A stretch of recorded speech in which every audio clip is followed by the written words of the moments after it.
La hija del Papa que convirtió al Vaticano en un burdel, el escándalo de Lucrecia Borgia. ¿De verdad una joven llamada Lucrecia Borgia convirtió el Vaticano en un lugar donde la moral se apagaba al caer la noche? ¿De verdad se acostó con su hermano y con su padre, el Papa? ¿O todo fue una tormenta de rumores lanzada por enemigos que sabían cómo destruir con palabras? Vamos a entrar en una historia donde lo sagrado y lo oscuro caminan por los mismos pasillos, y donde cada gesto tiene dos lecturas. Si crees que conoces la respuesta, cuidado. Lo que falta por oír puede darte la vuelta a todo. Roma, 1492. El aire pesa. Huele a cera, a incienso y a oro recién contado. En la Capilla Sixtina, el humo blanco sube, pero en los corredores lo que sube es la cuenta de favores. Dicen que Rodrigo Borgia, cardenal valenciano con sonrisa de zorro, acaba de comprar el trono de San Pedro. Ahora es Alejandro VI. Para unos, un pastor con colmillos. Para otros, el único con la sangre fría que exige una Italia hecha de alianzas frágiles y cuchillos largos. La ciudad escucha su nuevo nombre con una mezcla de fe y cálculo. Los enemigos lo llaman lobo con piel de pastor. Los aliados, simplemente Santo Padre. En medio de ambos, la política, que no reza, negocia. En esa misma Roma, una niña de 13 años aprende a moverse como la luz por un salón, suave, segura, sin hacer ruido. Se llama Lucrecia. Toca, pinta, escribe, habla idiomas. Entiende que su risa puede sellar un trato. Entiende que su silencio puede salvar una vida. No eligió su apellido, pero su apellido la eligió a ella. En familias como esa, las hijas no son solo hijas, son llaves que abren puertas, monedas que pagan guerras, promesas envueltas en seda. La belleza es capital, la inteligencia, un arma. Y en una mujer, ambas cosas dan miedo. Antes de caer en el morbo, pongamos el tablero. Italia no es un país, es un rompecabezas feroz. Milán, Florencia, Venecia, Nápoles, los estados pontificios. Cada pieza empuja a su favor. Francia mira al sur. España mira al norte. Lo que hoy es alianza, mañana es guerra. Y en medio, el Papa. No hay neutralidad. Cada palabra tiene dueño. Cada cronista tiene patrón. Si te odian, te inventan. Si te temen, te multiplican. Si tu apellido es Borgia, tu sombra siempre es más larga que tu cuerpo. El problema nace el día que Lucrecia se convierte en herramienta política. A los 13 la casan con Giovanni Sforza, sobrino del duque de Milán. La boda parece un cuento. Oro, música, frescos, latín. Pero no es amor. Es un contrato. Milán asegura un brazo en Roma. Roma asegura un hilo en Milán. El trato se firma en la iglesia, pero de verdad vale en la mesa donde se reparten mapas. Ella luce perfecta, él sonríe satisfecho. Detrás de ambos, manos invisibles cuentan qué se gana y qué se pierde. Todo cambia cuando Francia entra en escena con promesas mejores. El Papa mira el viento y lo sigue. Milán ya no sirve. Nápoles interesa. El matrimonio de su hija estorba. Toca romperlo. La razón legal, Giovanni es impotente. Suena a chiste cruel. Giovanni ya había sido viudo y padre. Herido y desplazado, reacciona con lo único que puede destruir sin puñal: la reputación. Acusa a Lucrecia de acostarse con su hermano César y con su padre, el Papa. El golpe es perfecto. En una sociedad que se dice cristiana, no hay rumor más letal. Desde ese momento, cualquier gesto de Lucrecia se convierte en prueba. Si sonríe a su hermano, hay algo. Si besa la mano de su padre, hay pasión. Si calla, admite. Si habla, se defiende demasiado. Y mientras el chisme corre, Roma hace lo que mejor sabe: mezclar devoción con cinismo y vender el pecado ajeno como si fueran panes. La ciudad se fascina con una figura nueva: la joven de oro con un anillo capaz de matar sin dejar rastro. Una idea simple, visual, perfecta para una historia que se quiere memorizar. Hablemos de César. César Borgia viste sotana de cardenal, pero no sueña con misas. Sueña con campañas, mapas, territorios.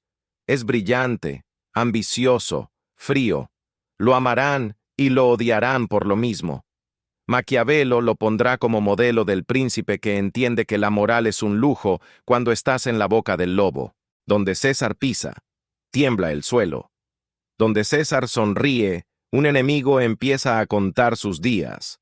Su sombra es tan grande que cualquier muerte cercana parece su firma, y toda decisión familiar parece llevar su sello. A su alrededor, rivales de los Borgia empiezan a morir con una puntualidad que asusta. Un cardenal cae enfermo de repente. Un capitán aparece en el Tíber con heridas que el agua no curó. ¿Casualidad? ¿Guerra silenciosa? Roma entera fabrica una imagen, la de la muchacha con anillo hueco. Gira la piedra, cae una gota, la copa se convierte en sentencia. La escena es poderosa. Una mujer, una copa, un gesto mínimo y un hombre que no verá el amanecer. No hay pruebas, hay ganas de creerlo. En ese clima aparece Alfonso de Aragón, segundo marido de Lucrecia. Joven, guapo, heredero de Nápoles. Al principio parece amor. Tal vez lo fue. Ella muestra un lado que pocos vieron. Menos máscara, más piel. Él la mira con el deseo de salvar lo que la rodea. Pero la política otra vez gira de rumbo. Y cuando la política gira, la sangre nunca tarda. Una noche lo atacan, sobrevive, se recupera, regresa a sus cuartos, cree que está a salvo. Días después, hombres con librea papal entran y lo estrangulan en su propia cama. El crimen es limpio, el momento, perfecto. Las sospechas, obvias. Todos miran a César. Muchos miran a Lucrecia. En el funeral, ella llorará. Sus lágrimas, reales. Su postura, de hierro. ¿Sabía? ¿No podía hacer nada? ¿Aceptó que en esa casa la piedad no paga cuentas? Nunca lo sabremos. Pero desde allí, su vida no vuelve a ser simple. Por esos años, aparece un niño sin padre claro. Un documento lo llama hijo del Papa. Otro lo llama hijo de César. Lucrecia lo presenta como medio hermano. Roma prefiere otra versión. Es suyo, porque cierra el cuento, porque confirma el morbo, porque a la ciudad le encanta apuntar a una mujer cuando la historia necesita una villana. El niño crece con títulos y educación. Su sola existencia alimenta la leyenda. Y como si faltara gasolina, estalla el banquete de las castañas. 50 prostitutas, candelabros en el suelo, castañas sobre el mármol, juegos frente a ojos de clérigos. César organiza. El Papa, dicen, presencia. ¿Y Lucrecia? Cronistas la sientan al lado repartiendo premios. ¿Fue tal cual? Tal vez fue distinto, tal vez menos, tal vez más. Lo seguro es que el relato se copió por toda Europa. Es fácil de entender, fácil de odiar, fácil de usar contra Roma. Y una imagen así no necesita pruebas, necesita público. Hasta aquí, la pintura de Lucrecia ya está hecha con brochazos gruesos, incesto, veneno, fiestas indecentes. Pero mirar solo esa mitad es perder lo que viene después.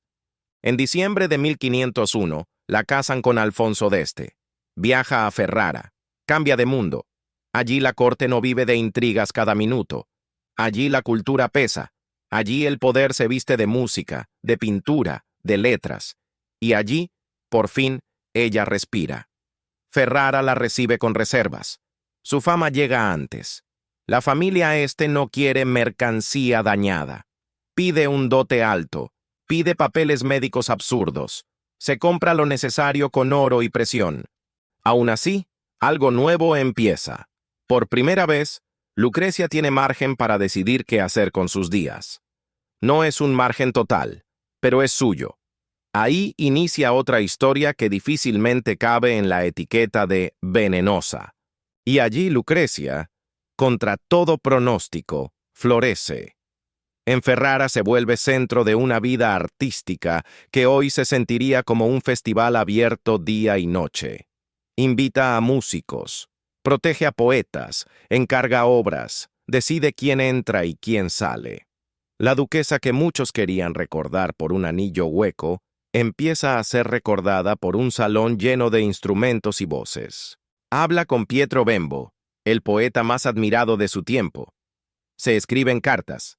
Él se enamora de su inteligencia antes que de su cara. Ella encuentra en esas palabras algo que Roma nunca le dio: permiso para pensar sin pedir perdón. ¿Hubo romance? Puede que sí. ¿Fue solo una amistad profunda? También puede. Lo importante es que por primera vez la vemos sostener algo propio que no está manchado por los hilos del Vaticano. Tiene hijos. 8. Y no, eso no borra su pasado, pero muestra otra cara, la de la mujer que cría, ríe, escucha música, elige lecturas, piensa en cómo hacer de su ciudad un lugar más vivo. En Ferrara manda con otra clase de poder. Poder blando, poder que no mata pero transforma. Organiza fiestas que no necesitan escándalo para brillar. Encarga cuadros que no necesitan morbo para ser memorables. Conserva un tono contenido que no ha conocido la Roma estridente de rumores. Sin embargo, la leyenda no se rinde. Años después, escritores famosos que nunca la conocieron repiten la versión más sucia. Porque vende. Porque entretiene. Porque el público prefiere un monstruo claro a una persona compleja. Románticos que se roban un mechón de su cabello lo convierten en reliquia. Novelistas que nunca pisaron su salón de Ferrara la pintan con tinta gruesa. El lector, aplaudiendo, acepta sin preguntar.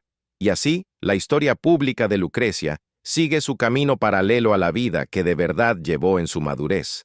Aquí hace falta separar capas. ¿Hubo incesto? Las acusaciones nacen del orgullo herido de un Sforza al que desplazaron con una humillación legal. Decirle impotente a un hombre con hijo. No hay testigos sólidos. No hay documentos firmes. Hay chisme que rinde en panfletos. ¿Hubo venenos? En el Renacimiento hubo venenos a montones. Familias enteras resolvieron guerras con copas. La anilla de veneno, que cae perfecta en la copa y mata sin ruido, suena más a cuento que a archivo. ¿Hubo fiestas indecentes? Hubo excesos reales y exageraciones útiles. En Roma, la hipocresía y el lujo se dieron la mano muchas noches, pero reducir toda una era a un burdel por un relato repetido es cerrar los ojos al resto. A santos, pensadores, artistas, artesanos. En el centro, ella. Cruzada por dos fuerzas. La primera, un sistema que usa cuerpos de mujeres como piezas. La segunda, su propia inteligencia, que le permite sobrevivir y luego crear. Durante su juventud, fue moneda. En su madurez, fue mecenas. En Roma, fue sombra. En Ferrara, fue luz. Y en medio de estos polos, un detalle que duele: la separación forzada de su hijo Rodrigo cuando parte al norte. Llora. Le duele. ¿Puede negarse? No. ¿La juzgan por dejarlo? Sí. Otra vez la trampa. Haga lo que haga, la condenan. Si se queda, traiciona a su familia. Si se va, es mala madre. En esa jaula, muchas condenas son decisiones tomadas por otros y firmadas con la letra de ella. Otro detalle: su silencio. Hay momentos en los que no discute, no grita, no niega. Sonríe de lado, cambia de tema. Sus enemigos le enculpan. Tal vez es otra cosa. Instinto. En un mundo donde cada palabra puede torcerse, el silencio protege. En un mundo donde cualquiera puede escribir tu destino con tinta ajena, callar es elegir no dar tinta gratis. Esto, que en la superficie parece frialdad, en el fondo es un modo de seguir viva sin perderlo todo. La figura de César atraviesa la historia como un rayo. Cuando los Sforza ya no sirven, se cortan. Cuando Nápoles estorba, se empuja. Cuando Francia ofrece ventaja, se sonríe. El tablero cambia cada mes. La reputación de Lucrecia cambia con él. Un día es ángel que ilumina corredores. Al siguiente, bruja con anillo hueco. Si defiende a un hermano, dicen cómplice. Si lo enfrenta, dicen traidora. Es una trampa perfecta. Haga lo que haga, será leído en su contra. Y aún así, en Ferrara, lejos del griterío, su nombre se asocia a música, letras y paz. Es la contradicción que la leyenda no sabe digerir. El banquete de las castañas condensa el morbo.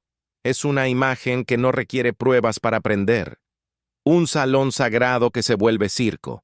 Cuerpos desnudos sobre mármol. Castañas como juego. Cardenales que aplauden. Es cine mudo antes del cine. Aunque la crónica exista, aunque tenga detalles, también tuvo lectores con hambre de ver caer a quien predicaba virtud. Y sí, incluso si la mitad fue cierta, ya es demasiado para el escándalo. Pero el escándalo que sirve como arma suele venir sin contexto. No dice quién pagó a quién. No dice qué parte se exageró. No dice que el mismo texto circuló de mano en mano entre enemigos políticos. Se narra como si el mundo fuera simple cuando en realidad era un laberinto. El caso Alfonso de Aragón deja otra lección amarga. En ese mundo, las personas valen lo que valen sus alianzas. Si tu presencia ya no suma, tu vida se pone en riesgo. Si te quedas, mueres. Si te vas, te borran. ¿Participó Lucrecia? Es probable que no. Es posible que no pudiera evitarlo. Es seguro que entendió que su llanto no cambiaría el mapa. Y eso, más que maldad, suena a sobrevivir en una casa donde la compasión no pagaba cuentas. Con el tiempo, la duquesa de Ferrara se vuelve referencia. Su corte respira. Gente que sabe de música y pintura encuentra ahí un hogar. Se escriben cartas que hablan de belleza sin morbo, de inteligencia sin cuchillos. Se planifican encargos de arte, se protege a quien crea. Y por primera vez, la historia de una Borgia parece alejarse del filo y acercarse a la tinta que no mancha. Aún así, la marca no se borra. Cada caridad que hace, alguien la lee como limpiar pecados. Cada oración, como pedir perdón. Cada gesto, como compensar un pasado que otros contaron por ella. A esta altura, ya es claro que no estamos ante un cuento con final rotundo. No hay sello de culpable ni estampita de inocente. Hay una vida usada por otros, una joven que fue moneda, una mujer que luego fue faro. Hay un sistema que convierte rumores en cuchillos. Hay cronistas que escriben para quien paga. Hay poetas que vuelven deseo lo que fue dolor. Hay lectores que aplauden sin preguntar. Y hay una ciudad, Ferrara, que vio en ella a alguien que sumó más de lo que restó. Queda hacer una pausa y mirar el espejo que nos tiende esta historia. La preferencia por el cuento extremo, por la villana perfecta, por la escena que estremece, no murió con el Renacimiento. Hoy consumimos versiones que nos ahorran pensar. Hoy también elegimos el rumor que confirma lo que ya creíamos. Lucrecia es útil porque encarna lo que asusta. La mujer inteligente en un mundo que teme la inteligencia femenina. La hija que no controla su cuerpo porque su cuerpo vale en oro. La duquesa que pese a todo se inventa un lugar propio. Por eso su leyenda no muere, porque nos habla a nosotros, no solo a su tiempo. Llegamos al centro de la pregunta. ¿Qué fue realidad y qué fue propaganda? Si quitas el ruido y te quedas con lo que se sostiene, queda esto.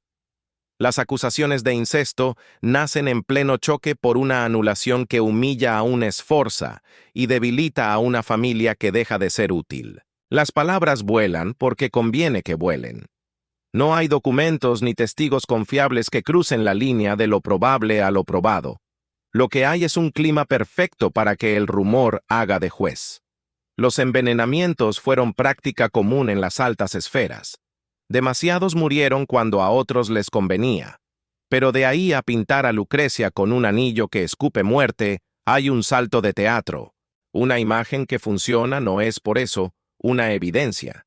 Y el banquete de las castañas, con su carga de pornografía moral, debe leerse como arma. Incluso si ocurrió, el modo en que se contó amplifica y simplifica, borra matices, refuerza la idea de una Roma hundida sin remedio. Y sin embargo, la historia no se reduce a negar o afirmar. También exige reconocer la sombra real que rodeó a los Borgia. Hubo exceso, hubo hipocresía, hubo doble cara en palacios que predicaban virtud y compraban favores, hubo violencia como lengua común. Pensar que Lucrecia vivió en un jardín de inocencia sería igual de falso. La complejidad vive en el punto medio, una joven que aprende rápido en un entorno hostil, una mujer que más tarde encuentra su voz lejos de donde le fabricaron la leyenda, una figura que ni el odio absoluto ni la defensa ciega pueden encerrar. Tal vez el detalle que más nos ayuda a verla humana sea el costo personal que pagó por decisiones que no tomó.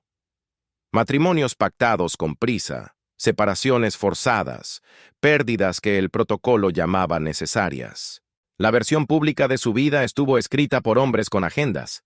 La versión privada, la que apenas se intuye en cartas y gestos, muestra a alguien que se adaptó para no romperse. Este punto no la santifica ni la condena, la coloca en la realidad. Sobrevivir era ya un acto de inteligencia. Si miramos su final, lo que se cuenta en Ferrara pesa más que el griterío de Roma.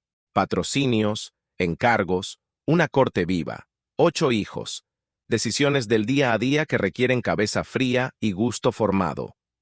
La ciudad que la vio trabajar la lloró cuando murió a los 39. La memoria que guardaron de ella no fue la de un anillo, sino la de un ambiente que sostuvo el arte en tiempos duros. La memoria que eligió el resto de Europa, en cambio, se quedó con la versión que más vende. En esa divergencia se ve el poder de quien te conoce frente a quien te imagina. ¿Por qué nos importa su historia hoy? Porque seguimos repitiendo mecanismos viejos con nombres nuevos. Señalamos con rapidez, exigimos condenas instantáneas, compartimos relatos que encajan perfecto en nuestra idea previa del mundo. El nombre Borgia sigue brillando porque une 3 tentaciones. La de creer que el poder siempre pudre, la de pensar que la familia es máscara de ambición, y la de temer a la mujer que no pide permiso para pensar. En esa intersección, Lucrecia se vuelve símbolo, aunque la persona real se nos escape. Queda una lección para llevarnos. Cuando escuches un relato que te entusiasme por lo escandaloso, pregúntate quién se beneficia con que lo creas. Pregúntate qué pruebas hay y cuáles faltan. Pregúntate si un gesto no está siendo leído con mala fe. Y sobre todo, acepta que la historia casi nunca es el cuento limpio que quisieras. La historia, con mayúscula, se escribe con tinta que arrastra intereses. El trabajo de quien mira es separar, con paciencia, lo que hubo de lo que dijeron que hubo. Vuelve a imaginar 2 escenas y guárdalas como cierre. La niña de 13, con un vestido que parece nube, peinada para una boda que no eligió, mirando un espejo sin comprender el costo de su belleza. La duquesa, años después, con una carta abierta sobre la mesa, deteniendo la lectura para pedir que afinen un laúd, pensando qué encargo hará más hermosa su ciudad. La misma persona, 2 vidas. Entre ambas, una cadena de decisiones, muchas ajenas, algunas propias. Entre ambas, un océano de voces que hablaron por ella. Si te quedas solo con el morbo, pierdes a la persona. Si te quedas solo con la defensa, niegas la sombra. El valor está en mirar las 2 cosas a la vez y aceptar que, en su mundo, la pureza era un lujo caro. Sobrevivir ya era una victoria. Si la leyenda ha vivido 5 siglos, no es solo por el morbo, sino porque toca fibras que seguimos teniendo. Miedo a la belleza, con poder, sospecha de instituciones que olvidan su misión, fascinación por la caída de quienes deberían ser ejemplo. También habla de nuestra flojera para pensar. Preferimos el cuento extremo a la verdad difícil. La verdad difícil es que nadie es totalmente culpable ni totalmente inocente. La verdad difícil es que una vida cabe mal en una sola etiqueta. Ahora que el ruido bajó, responde sin prisa a la pregunta inicial. ¿Lucrecia Borgia volvió el Vaticano un burdel? Lo que volvió burdel a Roma no fue una mujer, sino un sistema que cruzó religión y Estado, familia y poder, cielo y bolsillo. ¿Se acostó con su padre y su hermano? La evidencia apunta más a propaganda que a hechos. ¿Mató con veneno? El anillo es una imagen brillante. Las pruebas, humo. Lo que sí sabemos es que vivió en el ojo de un huracán y aprendió a no volar por los aires. Y aunque eso no adorne novelas de escándalo, es un mérito que pesa, Si vuelves a oír su nombre, no pienses solo en anillos, camas y banquetes. Piensa también en cartas, partos, decisiones, silencios. Piensa que hay vidas que se escriben a golpes de otros y, aún así, dejan rastro propio. Piensa en la adolescente usada como moneda y en la duquesa que hizo de su corte una casa de música y letras. Piensa en la leyenda que nos acusa de preferir siempre el escándalo al matiz. Y recuerda que, a veces, la forma más honesta de cerrar una historia es admitir que no tenemos un veredicto, pero sí un espejo donde mirarnos. ¿Quieres más expediciones contadas como si estuvieran pasando ahora? Suscríbete a Historia y Silencio, comparte este video y activa la campanita. Viene el mundo entero girando en una sola historia. Mira nuestro siguiente video.